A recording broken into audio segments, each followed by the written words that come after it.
You don't deserve anything from this family. You're selfish, ungrateful, and we're done helping you." Those words came from my own mother's mouth. Standing in their driveway at 24 years old, watching my little brother pose next to my car like he'd just won the lottery. The red Honda Civic I bought with my own money 3 years ago. The one I let them borrow during my semester abroad because I trusted them. My dad stood there with his arms crossed, that disappointed look I knew too well. "Your brother needs it more than you. He has a job now.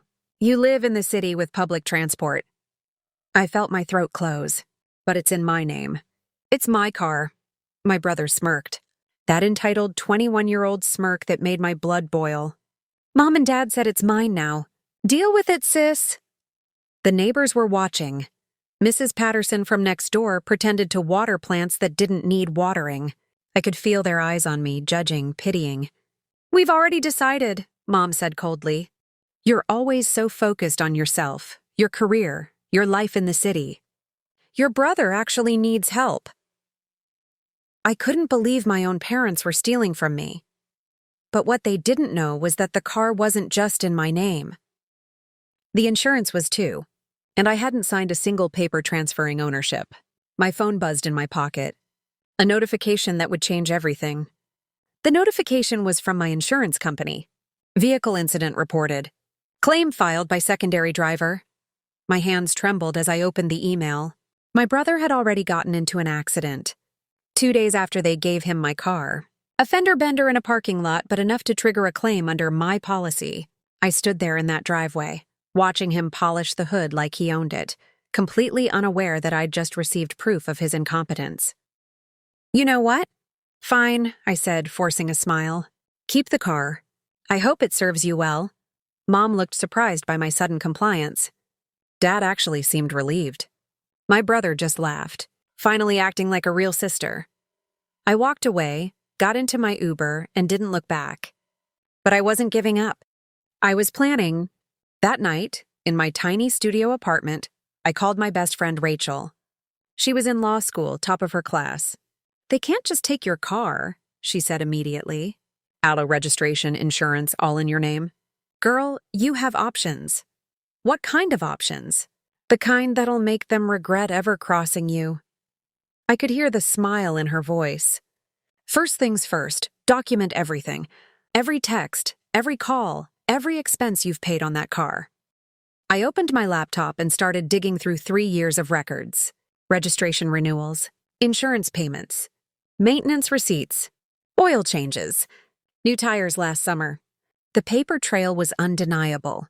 Then I found something else. Something I'd completely forgotten about. My brother had 3 unpaid speeding tickets from 6 months ago. In my car, under my plates. 3 speeding tickets, all sent to my address. All ignored because I was in London for my study abroad program and my parents were handling my mail. They never told me. They never paid them. And now those tickets had turned into warrants and penalties totaling over $2,000. In my name. I felt rage boiling in my chest. My perfect driving record destroyed. My credit score about to tank. All because my entitled little brother thought traffic laws didn't apply to him. Rachel video called me at midnight. "This is actually good for you." Well, not good, but useful. "This proves they've been using your car irresponsibly and hiding consequences from you." What do? We make them face reality. But first, we need leverage. The next morning, I drove to my parents' house in a rental car. Mom opened the door with that fake sweet smile she used when neighbors were around. "Honey, what a nice surprise. We need to talk." "About the tickets." Her face went pale. "What tickets?" "The 3 speeding tickets your son got in my car. The ones that are now warrants. The ones you never told me about." I held up the printed notices. Dad appeared behind her. "Now, sweetie, let's be reasonable." "Reasonable? You gave away my property and stuck me with your son's criminal violations." My brother rushed downstairs. "What's going on?" "Tell her," I said to my parents. "Tell your golden boy what you've been hiding." The silence was deafening. Mom looked at Dad. Dad looked at the floor. That's when someone knocked on the door behind me. A man in a suit I'd never seen before. The man held up a badge. "I'm Officer Mitchell from the county sheriff's office." I'm looking for the registered owner of a red Honda Civic license plate. That's me, I said, stepping forward. I'm the registered owner. My mother gasped. My brother's face went sheet white. Officer Mitchell looked at his tablet. Ma'am, there are 3 outstanding warrants for unpaid traffic violations associated with this vehicle. The fines have escalated to $2,300, and if not resolved within 48 hours, the vehicle will be impounded and your license suspended. I understand, officer, but I wasn't the one driving when those tickets were issued. I was out of the country. I pulled out my passport, showing the stamps and dates. I can prove it. He studied the documents, then looked at my brother. Were you driving this vehicle on these dates? He rattled off 3 dates from last spring. My brother stammered. I mean, maybe? I don't remember. You don't remember getting pulled over 3 times in 2 months? The officer's tone was sharp. Dad tried to intervene. Officer, this is a family matter. Surely we can— Sir, this is a legal matter. Vehicle violations aren't family discussions. He turned back to me. Ma'am, as the registered owner, you're liable unless you can prove someone else had unauthorized possession. They took my car without my permission, I said clearly. I have texts proving I never agreed to transfer ownership. Mom grabbed my arm. Don't do this, please, he's your brother. I pulled away. He's also the person who destroyed my driving record, and you helped him hide it. We were protecting him, Mom screamed, tears streaming down her face. The neighbors were definitely watching now. Mrs. Patterson stood on her porch with her phone out, probably recording everything. Officer Mitchell cleared his throat. I'll need to see vehicle registration and proof of insurance, now. My brother's voice came out small and broken. It's in the car. But when he went to get it, he discovered something that made him freeze completely. The glove compartment was empty. No registration. No insurance card. Nothing. Where is it? Officer Mitchell's patience was wearing thin. My brother rifled through the car frantically, opening every compartment, checking under seats. It was here. I swear it was here. I pulled out my phone calmly. I have digital copies, officer. The registration and insurance are both in my name. Would you like me to email them to you? Please do.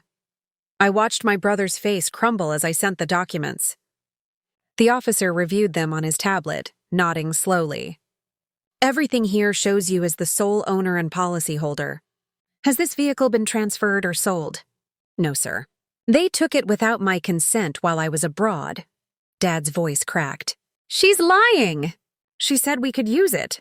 Use it, yes. Not give it away to my brother permanently. Not let him rack up violations in my name. I met my father's eyes.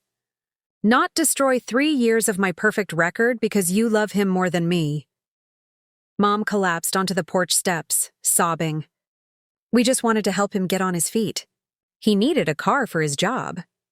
Then you should have bought him one. Officer Mitchell closed his tablet. Ma'am, I'm going to give you 72 hours to resolve this.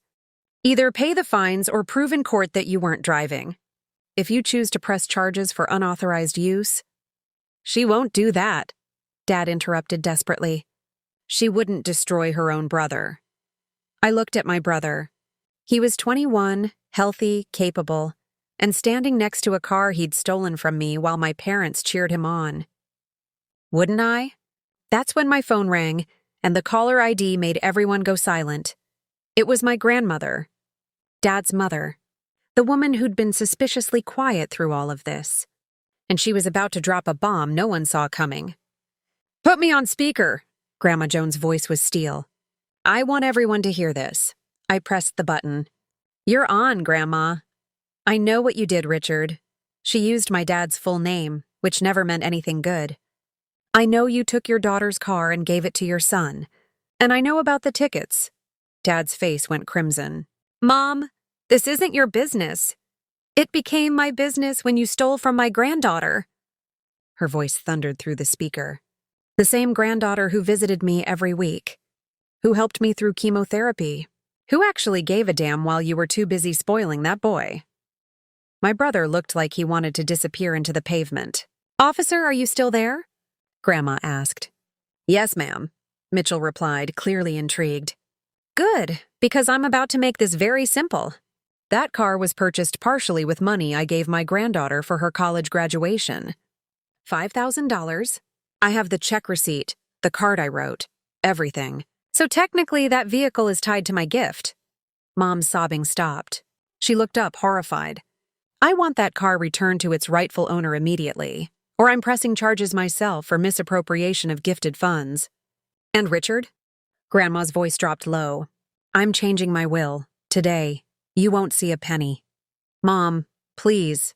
Dad's voice broke.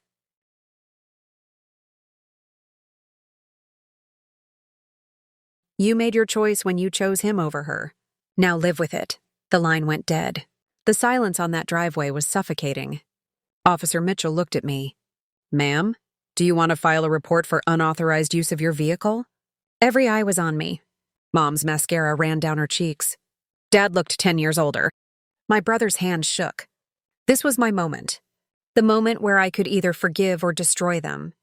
But before I could answer, a black Mercedes pulled up to the curb, and a woman in an expensive suit stepped out with a folder in her hands. Ms. Morrison? The woman approached me with confidence. I'm Jennifer Hastings, attorney at law. Your grandmother retained me this morning. She handed me the folder. Inside were documents, legal, official, and devastating. What is this? Mom whispered. Jennifer didn't look at her. She kept her eyes on me. Your grandmother has prepared a formal demand letter for the return of her granddaughter's vehicle, along with compensation for all fines, penalties, and damage to credit rating. She's also included a cease and desist order preventing your family from claiming any ownership. My brother finally found his voice. You can't do this. It's just a car. It's theft, Jennifer corrected coldly. And identity fraud, since violations were committed in your sister's name without her knowledge. That's a felony in this state. Dad stepped forward, his voice pleading. Please, sweetheart, don't let it go this far. We're family.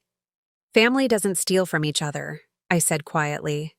Family doesn't lie and cover up crimes. Family doesn't choose one child over another. Jennifer handed Officer Mitchell a business card. If Miss Morrison decides to press charges, please contact my office. We'll handle everything. Mom stood up, her face twisted with anger now instead of tears. You ungrateful little bitch. After everything we've done for you, we raised you, fed you, put a roof over your head. And I owed you nothing for doing the bare minimum that parents are legally required to do. Mrs. Patterson and 3 other neighbors were now openly watching from their yards. This was the show of the decade on Maple Street. Jennifer pulled out another document. There's something else you should know.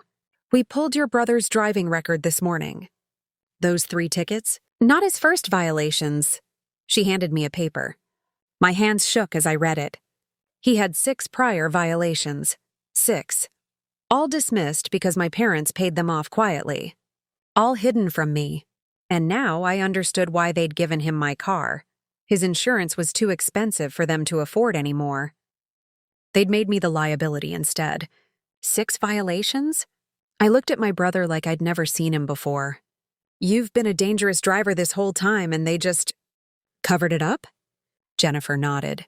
Your parents have paid nearly $8,000 in tickets, traffic school, and insurance penalties for him over the past 2 years. When his insurance company threatened to drop him, they saw an opportunity. They put him on my insurance, I whispered, the full picture finally coming together. That's why my rates went up last year. They added him as a secondary driver without telling me. Exactly. And when you left for London, they saw their chance to make it permanent. Dad's shoulders slumped. He looked defeated, caught, exposed. We were going to tell you eventually. When? After he totaled it? After my license got suspended? After I couldn't get a job because of a ruined background check? My voice rose with each question. Mom pointed a shaking finger at me. You always had everything so easy. Good grades, scholarships, job offers. Your brother struggled. He needed help. So you decided to sacrifice me to save him? We decided to help our son who actually needed us. Officer Mitchell stepped between us. Ma'am, I need to ask you to calm down. This situation is already complicated enough. Jennifer opened her briefcase and pulled out one more document. Ms. Morrison, Your grandmother asked me to give you this if things escalated. It was a property deed. My hands trembled as I read it. Grandma Jones' house. The beautiful 3-bedroom home on Oak Street where I'd spent countless weekends. The house worth at least $400,000. She'd transferred it to me this morning, before any of this happened. She knew you'd come here today, Jennifer explained. She knew they'd react exactly like this. And she wanted you to know that someone in your family actually values you. My mother saw the deed and screamed. Actually screamed. That house was supposed to be ours. Richard is her son. Dad's face went gray. Mom gave you the house? I looked at the deed, then at my family, then at the car my brother still stood beside like he had any right to it. This was the moment everything shifted. Officer Mitchell, I said clearly, my voice steady now. I want to file a formal report for unauthorized use of my vehicle, insurance fraud, and identity theft. No. My brother lunged forward, but Dad grabbed him. Please, sis, I'm sorry. I'll pay the tickets. I'll fix everything. You can't fix 3 years of lies. I turned to Jennifer. What happens now? She smiled. It wasn't warm. Now we take back what's yours. Your brother has 60 seconds to remove his personal belongings from that vehicle, or they'll be considered abandoned property. My brother scrambled to the car. Yanking out fast food bags, gym clothes, and an expensive gaming headset I knew my parents had bought him. His hands shook so badly he dropped his phone twice. Mom grabbed my arm desperately. That house should be your father's. Your grandmother had no right. She had every right. It's her house. I pulled away. Just like this is my car. Officer Mitchell was typing on his tablet. Ma'am, I'm filing this report now. Given the evidence of repeated unauthorized use and the concealment of violations, the district attorney will likely pursue charges. Dad's voice broke. You're really going to have your own brother arrested? I'm going to hold him accountable. There's a difference. Jennifer handed me car keys, my spare set, the ones I'd left in Grandma's safe. Your grandmother had these. She suspected something like this might happen. I walked to my car, my actual car, and pressed the key fob. It chirped in response. My brother stood there with his arms full of trash, looking small and pathetic. I needed this car. I needed help. Then you should have asked. Not stolen. I opened the driver's door. And maybe if you'd spent less time being entitled and more time being responsible. Mom and Dad wouldn't have had to sacrifice me to save you. I sat in the driver's seat of my own car for the first time in 8 months, and it felt like freedom. Mom collapsed against Dad, both of them looking at me like I was the villain in this story. But I wasn't the villain. I was just done being the victim. Jennifer leaned into my window. Your grandmother wants you to come by tonight. She has more to tell you. I drove to Grandma Jones' house that evening. My house now, though it still felt surreal. She was waiting on the porch with tea and that knowing smile that had always made me feel seen. You did good today, sweetheart, she said as I sat beside her. I destroyed my family. No, you set a boundary. There's a difference. She handed me an envelope. This is why I called you here. Inside were bank statements. My parents' bank statements. And they told a story that made my stomach turn. For 3 years, they'd been taking money from my account. Small amounts at first, 50 here, 100 there. Then larger chunks. Nearly $15,000 total, all transferred to my brother's account with forged authorization forms. How did you get these? I whispered. Your mother showed them to me last month, bragging about how they'd been helping your brother without you knowing. She thought I'd be proud. Grandma's voice was ice. That's when I started making plans. My hands shook. They stole from me for 3 years. And I've been documenting it all. Jennifer has everything. Bank records, forged signatures, text messages where your mother admits it to me. She squeezed my hand. You can take them to court, baby. You can get every penny back and make sure they never do this to anyone else. I looked at the house I'd just inherited, thought about the car I'd just reclaimed, considered the family I'd just lost. What if I just walk away, take what's mine and never look back? Grandma smiled sadly. That's also justice, sweetheart. Sometimes the best revenge is living well. My phone buzzed. A text from my brother. I'm sorry. I know you'll never forgive me, But I'm sorry. Too little, too late. 3 months later, I sold Grandma's house for $420,000. Paid off my student loans, bought a new car, and moved across the country for my dream job. My parents tried calling. I never answered. My brother sent letters. I returned them unopened. They chose him over me, so I chose myself over all of them. And you know what? I've never been happier.